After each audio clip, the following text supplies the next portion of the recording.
பெங்களூரு பரப்பன அக்ரஹார சிறையில் மீண்டும் கைதிகளுக்கு சொகுசு வசதி செய்து கொடுக்கப்பட்டுள்ளது தொடர்பான வீடியோ வெளியாகி பரபரப்பை ஏற்படுத்தியுள்ளது. விவரங்களோடு இணைகிறார் நமது செய்தியாளர் பாரதி ராஜா.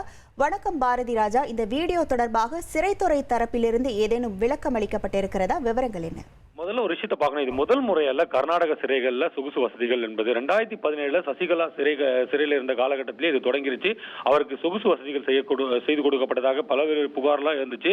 இப்ப சமீபத்தில் தர்ஷன் அவர்கள் சிறையில் இருந்த போது கூட கையில் தேநீர் மற்றும் புகையிலையோடு இருக்கக்கூடிய புகைப்படமானது வெளியானது. அது தொடர்பாக உச்சநீதிமன்றம் கூட கர்நாடக சிறைத்துறைக்கு கடுமையான எச்சரிக்கை விடுத்தது. என்ன சொன்னீங்கன்னா, இது போன்ற குற்றவாளிகள் தாங்கள் செய்த குற்றத்திலிருந்து குற்றத்தை உணர்ந்து திருந்த வேண்டும் என்பதற்காகத்தானே சிறையை தவிர அங்கு உள்ள சொகுசு வசதிகளை அனுபவித்துக் கொண்டு அவர்கள் உல்லாசமாக இருப்பதற்காக அல்ல என்ற ஒரு விஷயத்தை பதிவு செய்து, இனி இது போன்ற ஒரு விஷயம் நடந்தால் கடுமையான நடவடிக்கை எடுக்கப்படும் சிறைத்துறை மீது என்று தெரிவித்திருந்த நிலையில இப்ப ஒரு வீடியோ வெளியாகிருக்குங்க. அந்த வீடியோல சிறையில் இருக்கக்கூடிய கைதிகள், குறிப்பா தங்க கடத்தல் வழக்கு, அதே போல பாலியல் புகார்ல சிக்கிய ஒரு நபர் கூட சொகுசு வசதிகள், கையில செல்போனு, அங்கு கலர் டிவி, வைஃபை உள்ளிட்ட பல்வேறு வசதிகளை அவர் அனுபவிப்பது போன்ற ஒரு வீடியோவானது வெளியாகி இருக்கிறது.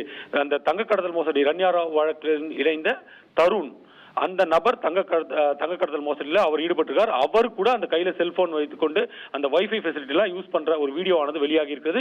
இந்த வீடியோ வெளியாகி மிகப்பெரிய ஒரு பரபரப்பை ஏற்படுத்தியிருக்கிறது. உச்சநீதிமன்றம் சொல்லி இன்னும் முழுமையா 3 மாதம் கூட ஆகல கர்நாடக சிறைத்துறை எச்சரித்து, அதுக்குள்ள இது போற ஒரு வீடியோ வெளியாகி இருக்கிறது அப்படின்றதுதான் மிகப்பெரிய ஒரு சோகமான விஷயமாக பார்க்கப்படுகிறது. கர்நாடக சிறைத்துறையை பொறுத்த மட்டும் தற்போது உடனடியாக இது குறித்து விசாரணை நடத்தணும் அப்படின்னு மாநில உள்துறை அமைச்சர் ஜி பரமேஸ்வர் மிக தெளிவாக குறிப்பிட்டிருக்காரு. அதே போல சம்பந்தப்பட்ட யாரெல்லாம் இதுல சம்பந்தப்பட்டிருக்காங்களோ அவர்கள் மீது கடுமையான நடவடிக்கை எடுக்கணும். முதலில் விசாரணை நடத்தி சம்பந்தப்பட்டவர்கள் மீது கடுமையான நடவடிக்கை, சஸ்பெண்ட் மட்டுமல்லாது பணி நீக்கம் வரை இதை எடுத்து செல்லணும் அப்படின்னு அவர் அறிவுறுத்தியிருக்காரு. முதற்கட்டமா தற்போது விசாரணையானது தொடங்கப்பட்டு நடைபெற்று வருகிறது. விவரங்களுக்கு நன்றி பாரதி ராஜா.